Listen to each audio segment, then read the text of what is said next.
Hello everybody. Today we are going to be learning about the imperfect tense in English.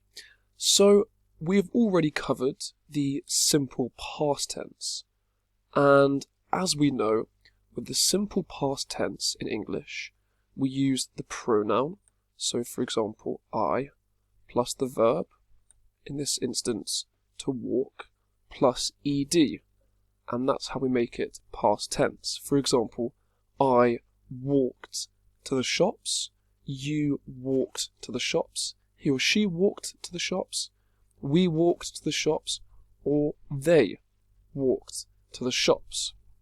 We've also looked at the past perfect tense, and we know here that you use the pronoun, for example, I plus had, and then the past tense, swum. In this instance, it's the irregular verb, the irregular past of swim, which is swum. I had swum at the pool. You had swum at the pool. He or she had swum at the pool. We had swum. They had swum, etc. Now, we use the past perfect tense when we're relating to an action that was completed at a time relative to another event. For example, at 3 o'clock in the afternoon, we had already drank wine. So we're using here, at 3 o'clock, we had already drank wine. So in this instance, the drinking of the wine was occurring at 3 o'clock. It's used to relate these actions to a time that's happened. So let's move on to the imperfect, which, as we can see here, the structure is subject plus was plus ing. For example, if we take the verb eat, I eat, in the simple past tense it would be I ate, or the past perfect tense, I had eaten.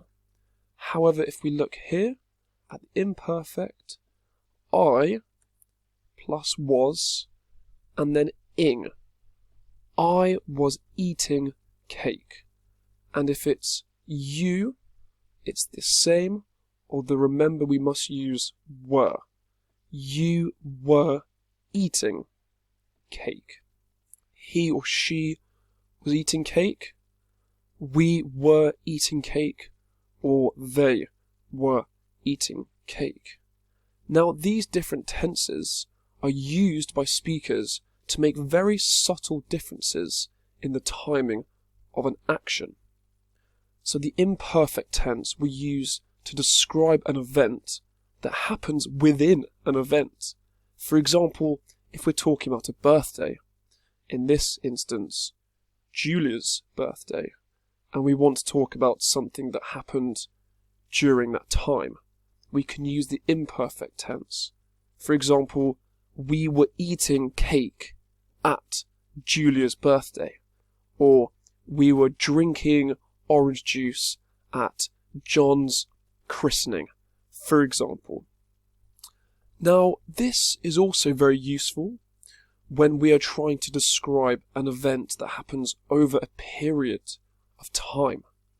The verb ing, or the additional ing, is a transitional verb. So, I was walking to the park. It implies there is a continual action. So whereas, for example, in the simple past tense, I walk to the park, I walked to the park, that just summarizes one instance, whereas we were walking to the park implies a continual action. So for example, you could say, we were swimming every day on holiday. So just to summarize, the simple past tense is what's used very often to simply describe something that happened in the past. And as we saw before, the past perfect tense is the tense we use when we are using a relative time frame. So, the example, at 3 o'clock, we had already drank wine. And then, as we looked at last, the imperfect tense with the conjugation of ing, so the subject plus was plus ing, for example, I was eating cake, has two very useful instances, which we saw were when describing the event that happens within an event. For example, I was eating cake at a birthday, or for an event that happens over a period of time. We were swimming every day on holiday. Brilliant. Okay, bye-bye.